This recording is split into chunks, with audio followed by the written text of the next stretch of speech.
So I stand with the philosopher Soren Kierkegaard, who believed that the artist's first work of art ought to be themselves. But oh, how often our heroes disappoint us or deceive us with their charm. I'm looking at you, Neil Gaiman. The list is long and getting longer by the day, from Celine, Knut Hamsun, Louis C.K., and Woody Allen. I'll never quite comprehend how somebody who is capable of such empathy and humanity, such grace on the page, can be such an asshole in real life. Is it malignant narcissism that accounts for this ambiguity? And I'm not talking about mere celebrity here. I'm talking about true artistry. Do these artists view their rare gift as an opportunity for a power play? If an artist can access the best of humanity, if he can speak eloquently to our nobler capacities, if they can see their way to empathy on such an evocative level as to move us to tears and revelations, well, then why can't they just exercise these facilities in their daily lives? Why can't they, bestow these qualities upon their, fellow humans?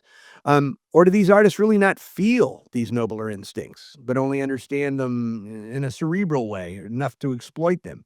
It's all a quagmire, for sure. There's no answer. I don't know. But this week, I'm excited to talk to my friend Claire Dederer, whose book Monsters, A Fan's Dilemma, explores some of these questions in great detail. But before we get to Claire, a little house cleaning, just a reminder, the video portion of this podcast is available on the Substack. You'll find that link, below. Look, see, there it is. Also, do subscribe to the newsletter because it's fun. There's a lot of extra material, including clips, video portions, some Bigfoot, a lot of fun stuff. And we're also, reaching out for input from you guys. So back to Claire Dederer. She is also the author, in addition to Monsters, of Poser, My Life in 23 Yoga Poses, and Love and Trouble, Memoirs of a Former Wild Girl. Please welcome to A Fresh Face in Hell, Claire Dederer. Thanks for joining us, Claire. Hi, Johnny. How are you? I'm good. It's so nice to see you. You're not an islander anymore. Yeah. Thank you for having me. I appreciate it. So let's jump into this thing. People are complex, which is what makes them so fascinating. They're conflicted. They're full of ambiguities. As writers, we love that. They're capable of such a wide range of behavior, from cruelty to kindness. And in Monsters, you explore how people want to separate the art from the artist. But the two are often intertwined in complex ways. So how did you approach this untangling, both as a writer and a fan? Yeah, I mean, I think that the book starts with my role as a fan, right? I'm coming to it as somebody who loves art, and maybe like a lot of people now, but forever, there's this kind of disconnect between maybe what I know about an artist and what I feel about their work, right? So I think that I came to it sort of wondering, how does my love for something match up with some of my thoughts about biography? And this actually started because I had been writing a lot about Roman Polanski in my previous book. I'd done a bunch of research on him and really learned a lot about his rape of a preteen girl, Samantha Gailey. And Polanski is one of my favorite filmmakers, like my top three. I love him. And I learned all about this crime. And this was many, many years ago. And once I had learned I read the depositions, I read the biographies, I consumed everything. And I found that when I was finished learning about Polanski, I was still able and actually eager to consume the work. And like you were just saying, as writers, we know that people are full of complexity and contradictions. And I thought, wow, this is a really interesting topic. So I came to it from this really specific love of Polanski, and maybe even thinking I was going to write a book about him. And I started writing in like 2015 or 2014, 15, somewhere in there.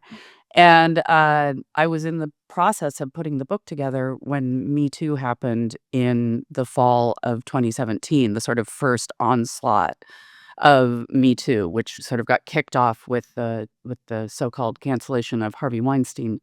And I thought, wow, my problem is no longer my problem. It's kind of everyone's problem. And I started to see universality. So I came at it real specifically. And as I entered it, I thought, this is something other people want to be included in, this conversation I'm sort of having with myself.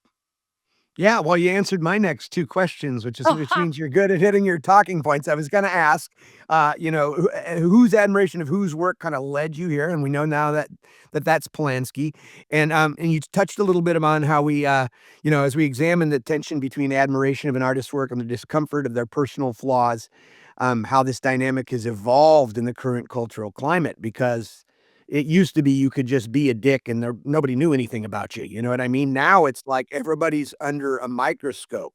Um, when you challenge the reader to reconsider their understanding of both art and morality in this complicated balance, let's talk a little bit about that balance. It sounds like, we're gonna be trying to work in this conversation as you do in the book towards a sort of answer, like how do we feel about this? But, like, talk to me about this balance. I mean, it sounded like you were able to, in the case of Polanski, which and he's a pretty extreme example. I mean, there are He's other sort of examples.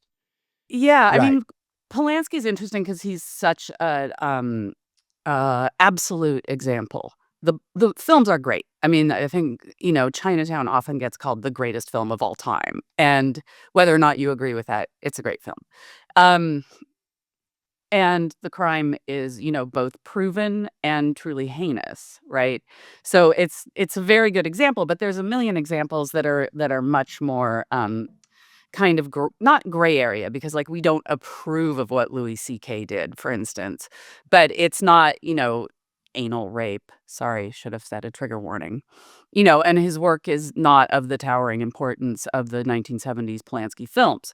So as we enter into that, it to me, I think the thing that really emerged as I was thinking about this stuff was the kind of intensity of the personal connection and the intensity of our own subjective experience, right? Like, the person Polanski might not be important to you, or like the band I love is not the band you love necessarily, though I'm guessing there's some overlap.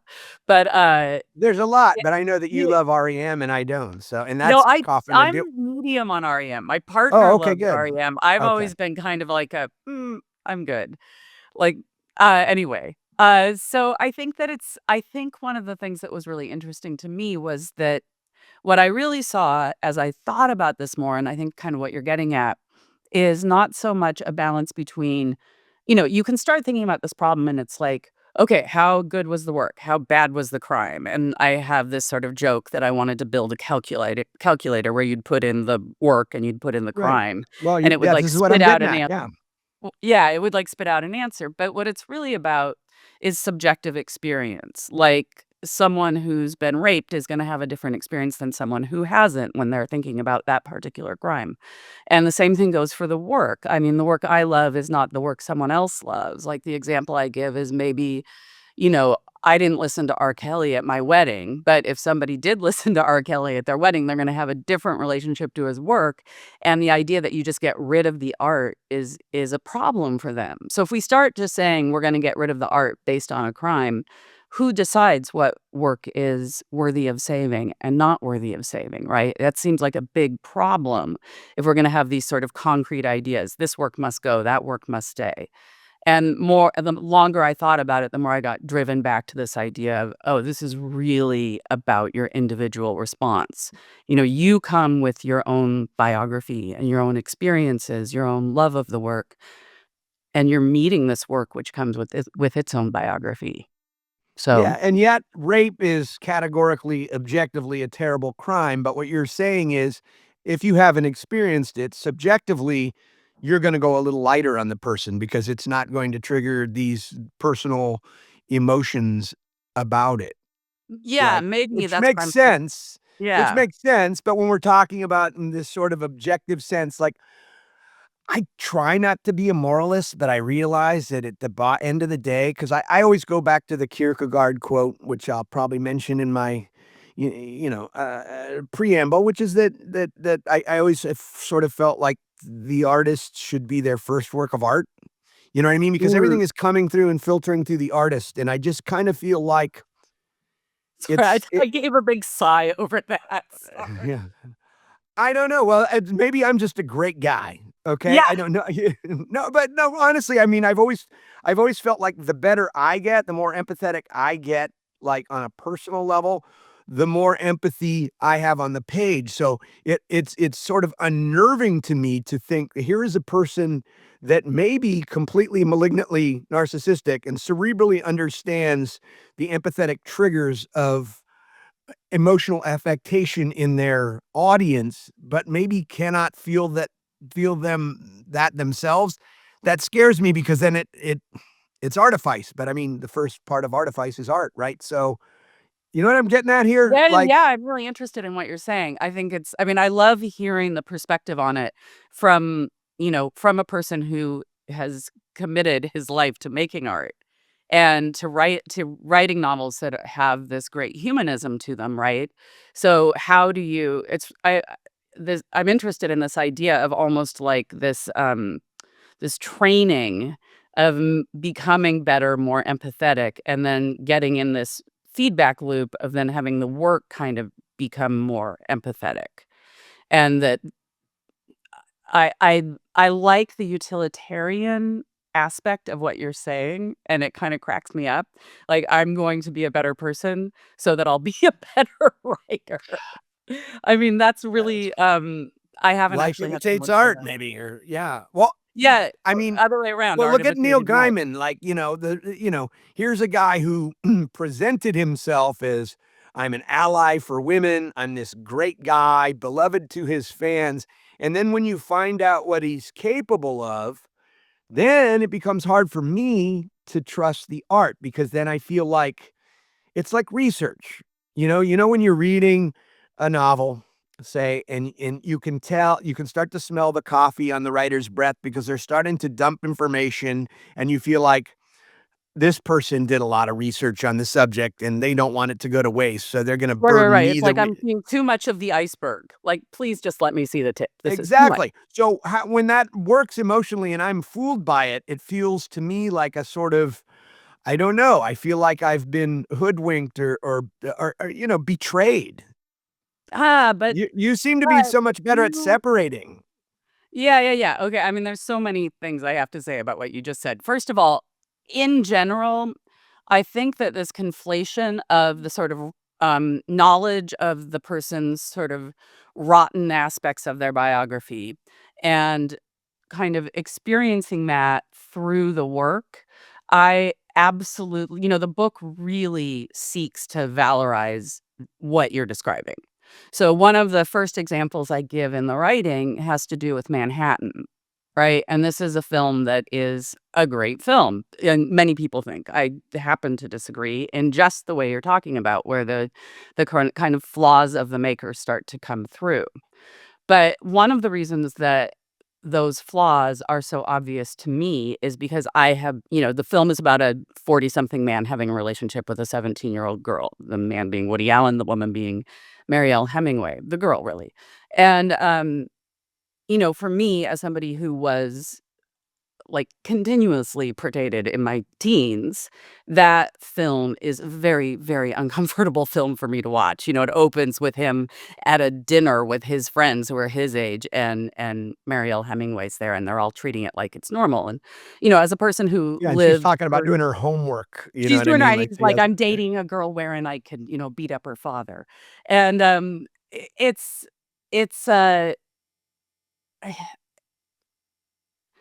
it was painful for me to watch now as a parent, but also as someone who had lived through that experience. And I had this kind of unhappy experience when I was first writing and thinking about Manhattan, of people telling me to separate the art from the artist. Take away these things, these rotten things about Woody Allen, but he's and not. That's the interesting part. He's actually it's almost an admission. Didn't he kinda repeat that theme in Hannah and Her Sisters? I have to wasn't he's there repeated another it in so many, not in Hannah and Her Sisters, but in so many of his scripts. It's come up over and over. And for me, I just felt like the whole argument of separate the art from the artist was impossible. It's too late. It's a done deal. The film is stained by what I know about him.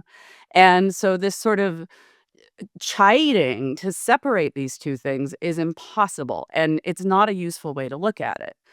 Maybe I can think about, um, still consuming the art, knowing what I know. But the very premise that one can do something seemed meaningless to me because it's just already occurred. And you talked at the beginning about how, like, when we were kids, when we were growing up, we didn't know things about the artists whose work we love. Like, we were in a vacuum. Like, I Until you know met you them and they disappointed you, like so many uh, Major League Baseball stars that sort of big time me when I asked for an autograph or something, they were dead to me after that. exactly. I mean, I have a favorite writer who I won't name here, who I worked very, very hard for decades to not meet because he was so influential on my own work. And I met him and he was just a raging asshole. And I was like, this is why I didn't want to meet you. I needed your work. I didn't want to know. But now I'll name I think names, Larry McMurtry, he was a dick. I'll name really names. Yes, dude, I stood in line for like 3 hours in Tucson in a 107-degree, and I was gonna tell him the story about how he used to bum cigarettes from me when I would, crash the Stanford writing workshops, and, I mean, I got to the front of the line, the guy wouldn't even look up. He just like, "Ah, thanks for the" he didn't even say, just like, "Next." But whatever. I see, I'm personal, I have thin skin, and that's why when I have a signing line, I sit there and I like, "It was super nice meeting you on Bainbridge Island at 4 p.m. on a" what I mean? It's like, I'm very because I never wanna do that. Even Sinatra, who's, everyone knows is a big douchebag, knows that, like, he's gotta give it up for his fans because they're the ones keeping him afloat. I think with certain of these artists that feel like they're above everybody if they can like Neil yeah. Gaiman has not apologized. Some of these guys do not apologize even. Well, that's sort of the apology thing is insane. I mean, it's truly bonkers. Just the profound refusal to apologize is just such a strange. I haven't written about it a lot, but it's a very strange part of this dynamic where people won't. But can we just go back a second to you crashing the Stanford Writers Workshop, please? And can you tell me more about that? Yeah, well, I mean, I lived in, East Palo Alto, and I knew they were going on there, and so, you're allowed to go in and what do you call it when you, like, audit a course or whatever? They just they would just let you in, and I could sit in the back. I only did it, like, 4 or 5 times, but then when they'd have these little soirees and so I sat in on, like, Ernest Gaines and Larry McMurtry, just an hour here. They're kinda one-offs more than anything, it was just me trying to get a little bit of Right, education get a for little free, see what yeah. real I only knew one other real writer who was Al Young, and so Oh, I was just trying to so it was really disappointing. wait, Actually, Al Young, the poet? yes, yes, who also I wrote just some met great his son who now still works at City Lights I Books. know, Mike is an old friend of mine. I've known Mike for Oh, 45 years what a probably. Yeah, fabulous yeah. life. Yeah, yeah, yeah. Yeah, no, Very he's a cool. great kid. I still call him a kid. He's like 50 now. He has a kid-like To thing. us, he's a kid. Right, exactly. Okay. Well, so the current trend of revisiting backward through this moral lens, I mean, is this helpful or harmful to our cultural understanding of art? I mean, by taking down the ivory tower, in essence, by making the writer who was once godlike, by making him more human, if you're able to sit with the person and sit with the contradictions and go, okay, now I'm reading this work with a new nuance, knowing that this person is actually kind of a terrible person, and yet they're able to do this. They have a facility to do this. I mean, does it, in a way, can it increase our understanding, or do you think it diminishes the idea of the artist up on high? Yeah, that's just a yes or no one there. No. Sorry, I know. So I think that, first of all, the reason that we have this social, political, and cultural media dynamic of saying something that an artist or anyone has done wrong is not in order to affect the culture. The reason that these things get said is because someone had something shitty happen to them and they raise their hand and say, something shitty happened to me. And this is the core of what gets called cancel culture. It's somebody says, this shitty thing happened to me. And, the effect that has, the knock on effects, are complex and sometimes deleterious. But the core thing where we listen when someone says something went wrong, I don't know what it means culturally is complex. But I think overall, in terms of moving toward justice as a society, we have to have it, right? I think it's an important thing. How can we get better if we don't let people say what's wrong? And right now we're in a moment of profound backlash to that concept, right? We're in a moment where the backlash to what happened in Me Too in terms of the rise of so-called men's rights is profound and terrible. So-called men's rights. That's about Yeah. right. Yeah. Um, so I just want to first acknowledge that process of maybe bringing down an artist, I'm not concerned about whether or not it's done in order to have a cultural effect. I'm interested in it as a political action that allows us all to think about how to get better and how to take care of each other, how to perform care, how to, aid each other. Excuse me. What effect does it have? You know, I think that is it such a bad thing to know people in all their complexity? Um, it's hard, it's painful, it's sad, but, life is hard and painful and sad, and if the work is important enough to you, I think in many cases you hang on to it. I think there's sort of an invisible I mean, and I'm someone who consumes work by, like, shitty male artists all the time.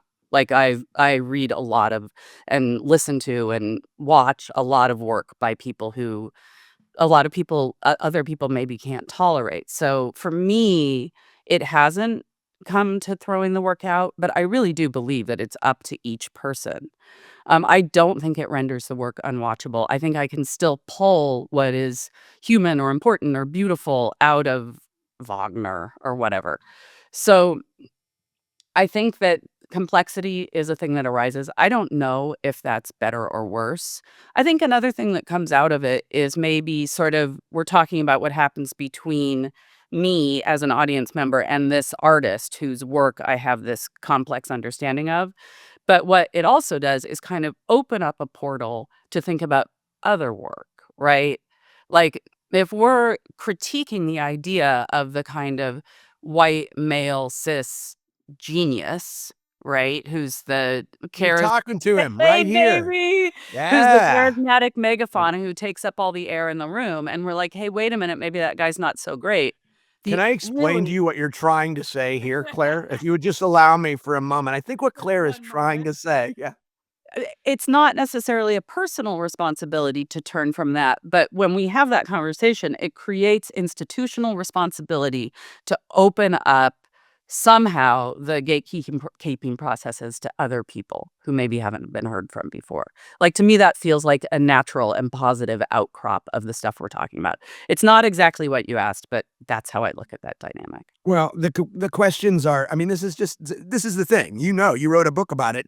This is not ultimately, that's what makes it so fascinating. I don't think there is any absolute answer to any of this. This is a philosophical, moral, ethical quagmire we're talking about here. I mean, Yeah, because tell me you about it. use yeah, I know, you use the word subjective right away, and it's like, okay, well, I was raped by an older man. I'm gonna have a, so we're there. I mean, this sort of verges into your personal subjectivity here.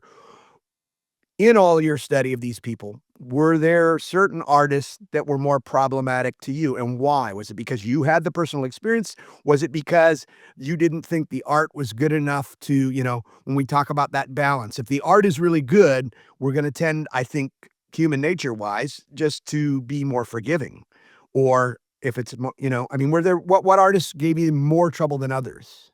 Yeah, I mean, I think I know I brought it up already. For me, it's sort of a boring answer, but it's always comes back around to Woody Allen for me. Me too. And Yeah, his work was so important to me growing up. And like I write in the book about how one thing about Woody Allen is it's like he had a quality of almost being childlike in his films. He's the kind of powerless person, this sort of nebbishy guy who doesn't exactly, know yeah. anything. He's small.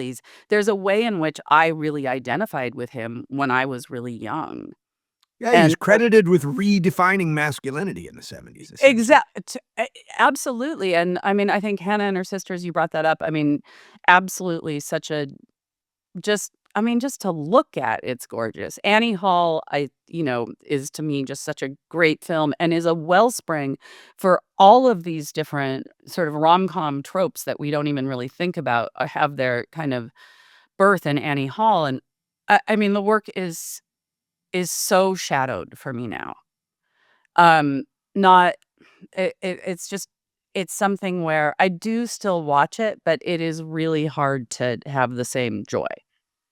So, I don't know, is there one for you? Everybody. I mean, Louis Ferdinand Celine, Knut Hamsun. I mean, pretty much all of the guy behind me, John Fante, I heard from his son, Dan, the guy was an asshole. You know what I mean? So, like, it's all of it. See, I mean, I can still acknowledge that the art is great. I mean, let's talk about Alice Munro.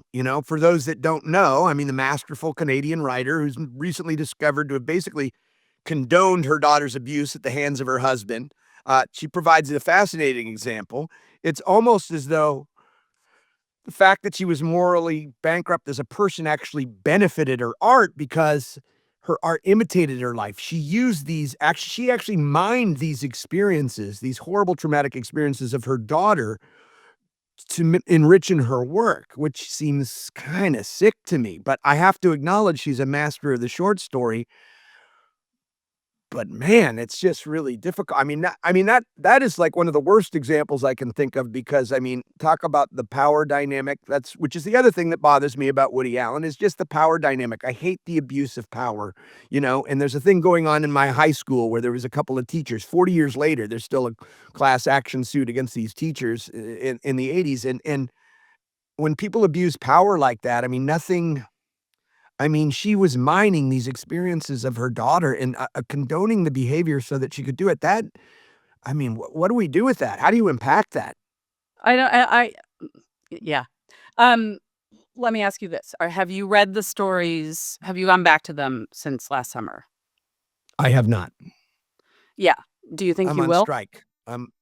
Not it's gonna take some time. Dude, I told you, I'm a moralist. I don't I have a high expectation of people. I try to see the best in people, but when people cross me or I feel like they expose themselves in their naked, most malignant ways, and they don't mean to, it's really hard for me to I'm a very trusting person until you break my trust, okay? So that is interpersonal quality, but that is also my quality in the artist. I haven't gone back to Celine, I haven't gone back to Hampson.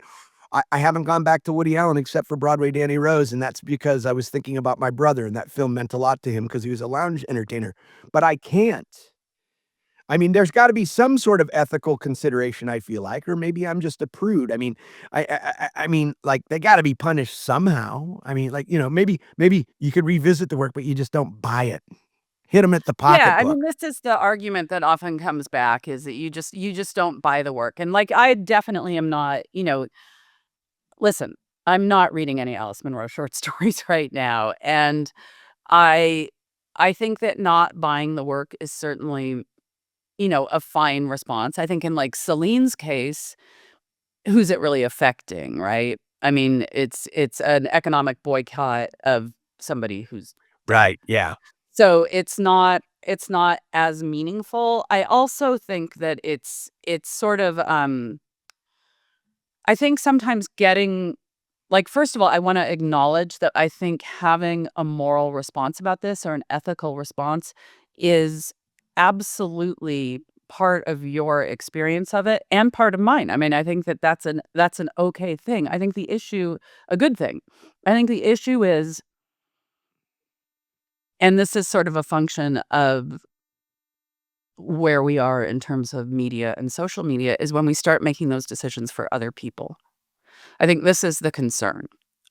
Is if is when somebody says, "I'm making this moral decision and you can't consume the work." Or and I think that that's complicated. How can one person's moral decision making affect another person's?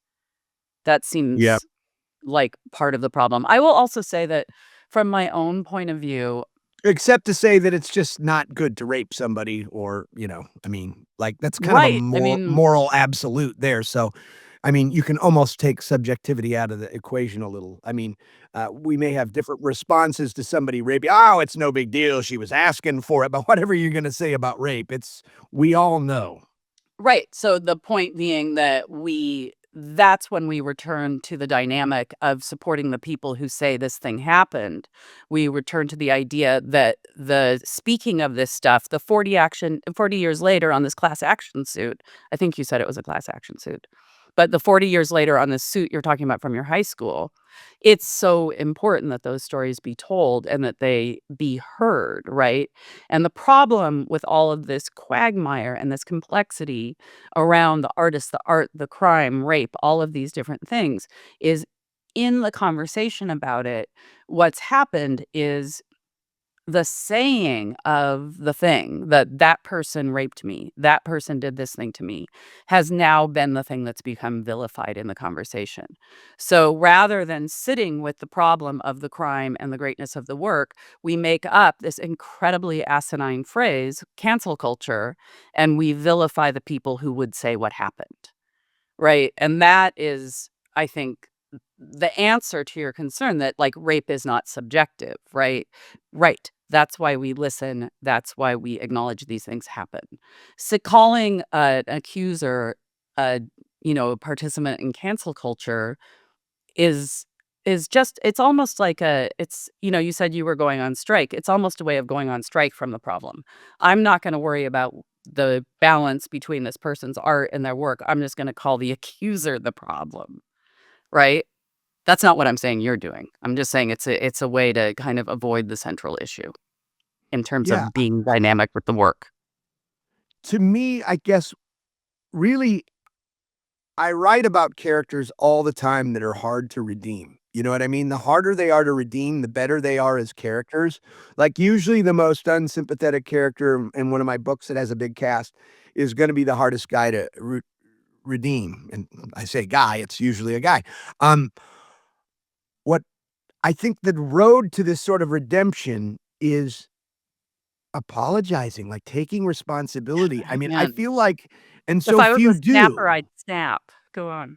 You know what I mean? Like, look, if you wanna I never really heard Louis CK apologize. I never heard Woody Allen apologize. It's as if to apologize, they think they're admitting to it, but really they're making it more complicated because nobody believes them. We all I mean, it's like they could do everybody a service by just saying, "I'm reflecting on my behavior," and I've done that to myself, you know? I mean, like, I realize in my early 20s, I exhibited a lot more, misogynistic behavior in terms of the objectification of females, like, in my, bar hopping 21, 22-year-old Well, it was part days. of the culture we grew up in. It was part of the music scene we grew up in. It was part of I mean, that was baked in at that time. Yeah, but, you know I've taken a moral accounting of myself, and I'm willing to come out in front nobody had to call me out on it, you know? It's just the timbre of the culture, has got me thinking about this, and this is where I think it's useful, and I go, before I start casting stones, I have to, God, I never raped anybody or date raped anybody or anything like that, but I did have I had misogynistic qualities. I think that I was objectifying women in a way that, which is really complicated because I was raised by women. I was raised to respect women, and now where I'm at in my life, I have more respect for women than I ever have before. Like, I mean, it's just, why can't these so few of these people, why can't they take that moral accounting, and why can't they come out? The work is public.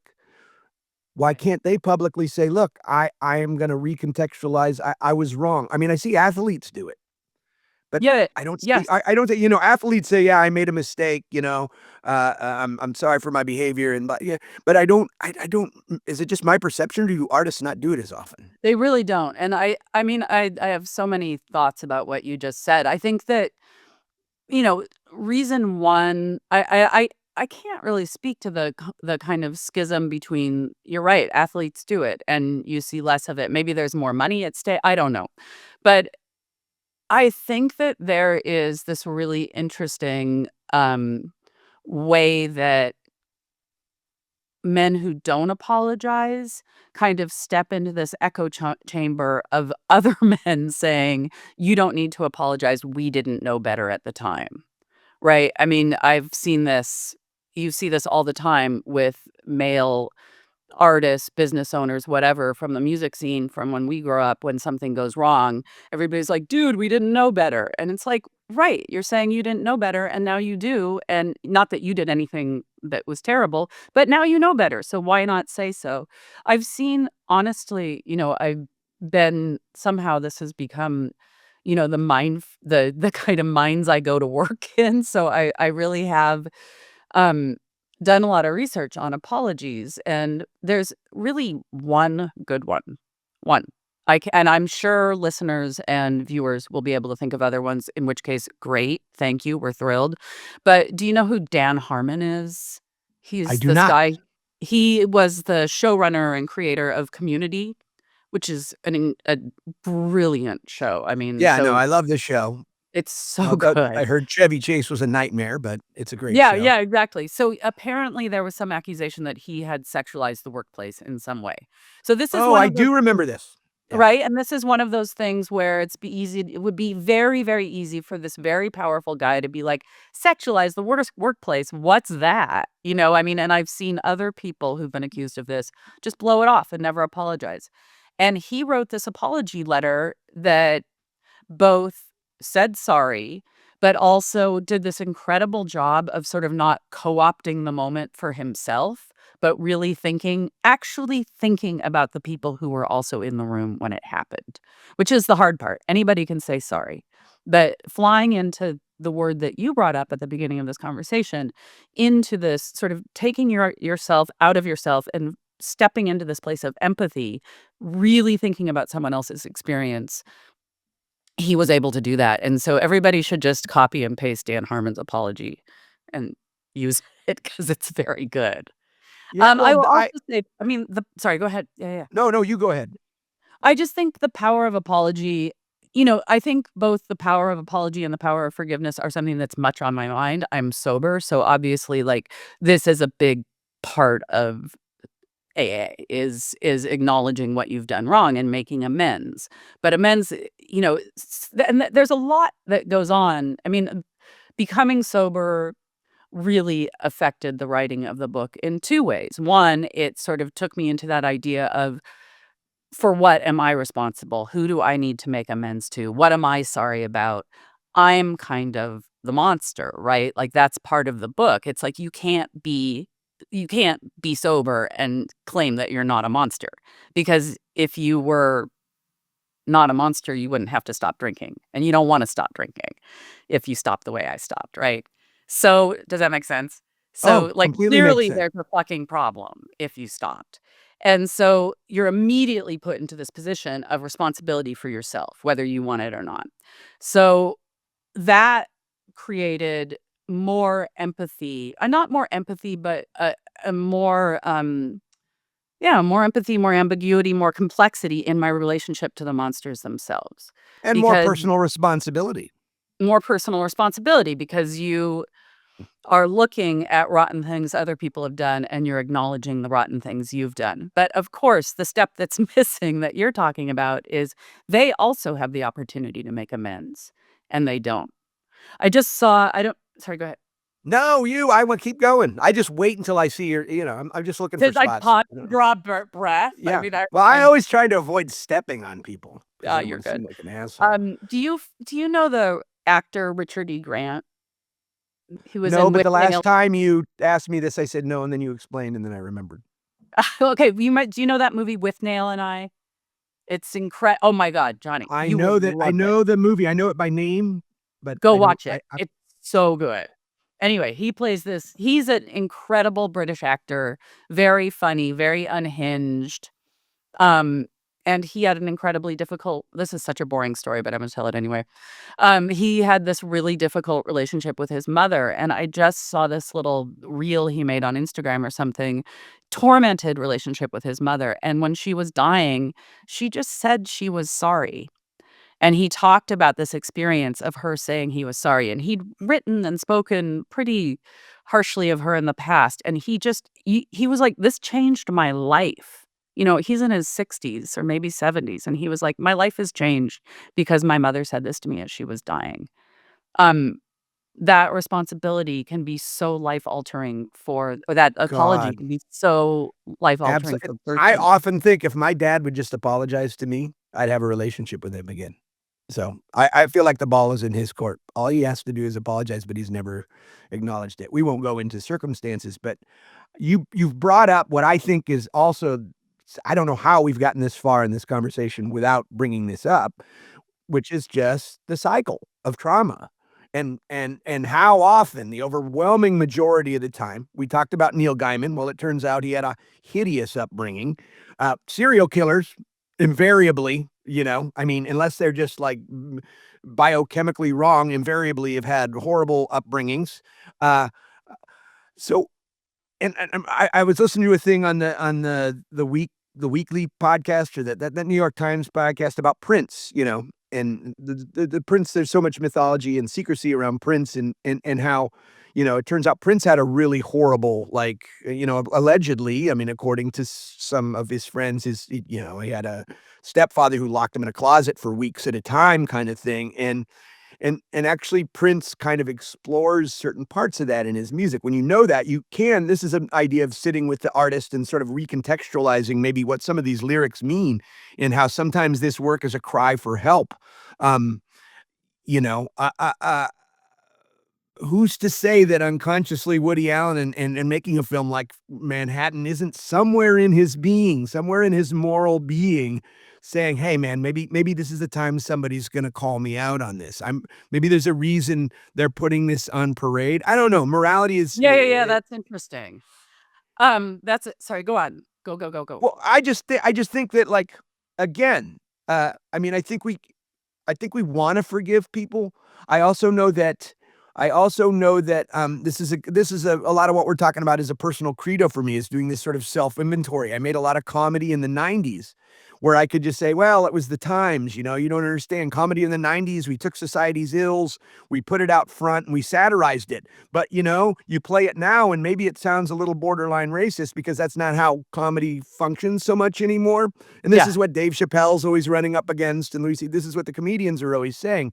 But I had to take a look at that, and, like, I can't celebrate that anymore because I don't like the argument that, "But you have to understand the context." I mean, if it's great, it should be able to stand that. It should hold up in any moral or ethical cultural environment, I feel like.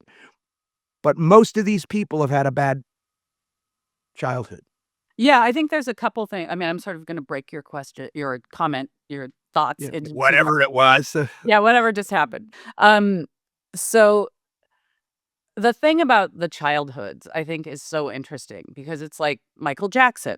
He was totally exploited as a child. There's lots of evidence that people, I think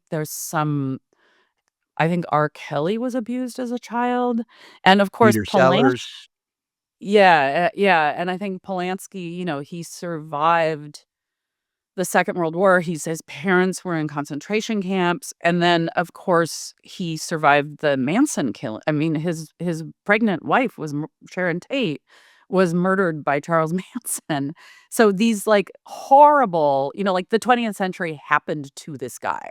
The Holocaust, the Manson killings, he lived through this darkness, and what is it that makes somebody take that darkness and translate it into work that moves us? I think there's a lot of people who feel that in order to make something great, you have to have experienced that kind of darkness or trauma. This is a myth that I believe I bought into for a long time, and I'm sort of I'm l- l- I I'm not sure I buy it anymore. I think that there have been happy and serene people who've made great work. Um, I'm more interested in what you said about, is there a way in which somebody who's had something terrible happen to them is translating that into their work so they can be seen in a different way? Or maybe even translating their criminality or their bad actions into their work so they'll sort of be witnessed. in everything that's Right. wrong Well, with that's them. what trauma does. Trauma just wants to relive itself over and over. So, you know what I mean? That is trauma's MO. Yeah, I know. Well, I wrote that book again and again, and that's what it's Yeah. like about reliving the trauma. It was also about a guy living different lives, but this idea that, so maybe, gosh, in certain ways, maybe you could reframe that as almost a sort of brave way of trying to relive it. The thing I think I have to consider, because I'm trying not to be too tough on anybody, no matter how horrible their acts are, if they are a product of this horrible cycle of abuse, they may not possess the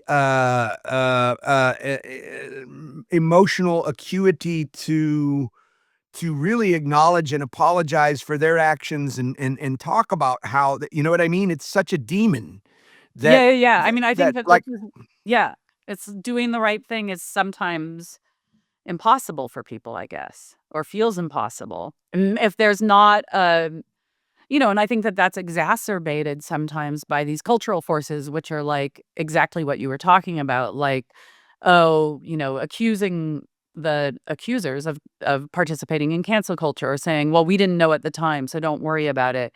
If you're the person who's not going to acknowledge and apologize, there's a lot of people who are on board with supporting you in that. And this whole thing about we didn't know at the time, so often that's not the case. So often I write in the book about Wagner's anti Semitism and this whole concept, well, he couldn't have known at the time. And it's like, well, actually, he did know. There were all these people around saying, hey, don't be so anti Semitic, Wagner. And he just called them, he's very Trumpy. He's like, he called them liberals and said they were just participating in kind of liberal doublespeak. And, he was saying what everyone else was thinking, right? Like, so this idea that somehow he didn't know at that time, even though it was, it was in the 19th century, it just doesn't play out. The other thing I'm kind of interested in about well, we didn't know at the time is the way in which it's this incredibly self-congratulatory kind of like, but we're fine now and we know. And the fact is, like, we're doing all kinds of saying, doing, enacting, supporting all kinds of terrible things right now.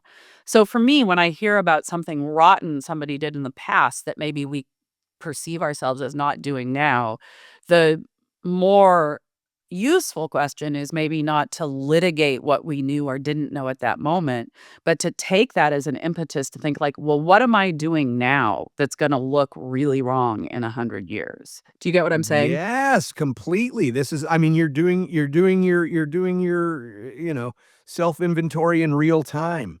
And Yeah, see, this is exactly. something I'm working about in a person. In a marriage, you know how marriage works, Claire.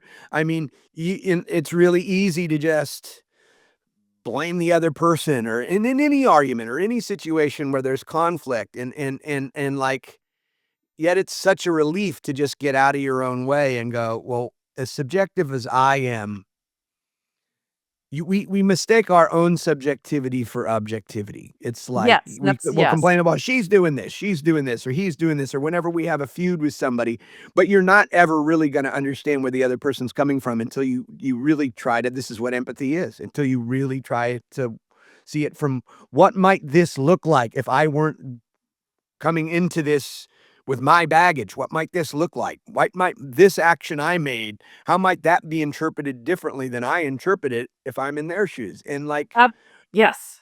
this is the kind of self-reflection I feel like makes us better people. This is what my characters are always struggling with. And I guess it remains a mystery to me how somebody can pull off that sort of it can hit those empathetic triggers, can have such a deep, humane understanding of these inner workings and of human beings, and yet be immune to that sort of self-realization or self-improvement in themselves. Again, it comes back to the Kierkegaard thing, like being the first work of art. I don't understand how that functions, and I think this is fascinating because I feel like I'm coming closer to an understanding with this conversation with you. I think trauma may be at the center of that. I think that trauma robs us of our ability to sort of rationally or objectively view so much of what comes in and what goes back out.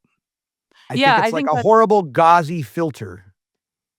Yes, that's a very, very good description. It's a horrible gauzy filter, and I think what you're getting at, this mystery of somebody who somehow is able to, like, penetrate that filter or move through it in their art without, self-interrogating in their life or, sort of acknowledging what's happened to them. And there's some way that the trauma moves like an energy through them into the work, which I think is, I think I think is something that happens with people. I think that's why the work is good, and that's how they're able to. I don't think I really understood that before. They've had to process it. They may not be able to process it all the way to, self-improvement, but they can process it far enough because they've lived it and they have the understanding to put it on the I don't know, for me, that's kind of a profound revelation about all of this. I didn't know this. I hadn't made that revelation coming into this conversation. I think Yeah, trauma. yeah. I think that's really I'm just thinking about what you're saying. Like, I understand how this is really has a is a question of some urgency for you as an artist, but it's really interesting to also think about from the point of view of a critic or an audience. That these individuals are also motivated and experiencing, motivated by and experiencing trauma and history and their own personal contextualization. And I think that for me, like just in terms of criticism or how we consume work or how we talk about work, I'm very, very interested in critics who have a very profound knowledge of themselves, who have a really profound knowledge of their own emotional landscape, of their own historical, to me, all of the things you're saying are true. And they And acknowledge it in their criticism as in you their did in criticism, and Monsters. it's Yeah. yes, and so for me, it's like, I think that work I really love is something and I'm thinking more non-fictionally now, right? But is work where that personal landscape is well understood, and also and to me, these 2 things go hand in hand somehow in a way I haven't ever articulated, but some understanding of one's own historical circumstance, right? Like, who is it for me to be in this moment? What cultural forces, racial forces, economic forces, how is all this working on me and shaping me into the person I'm becoming? And how does that work with my own, how is that also walking hand in hand with my personal experience of trauma or whatever? Which is Um, exactly how fiction works. That's just it. The outside forces, the character making decisions to try to overcome outside forces, and those decisions complicate their journey and complicate their, uh, their path to self-revelation.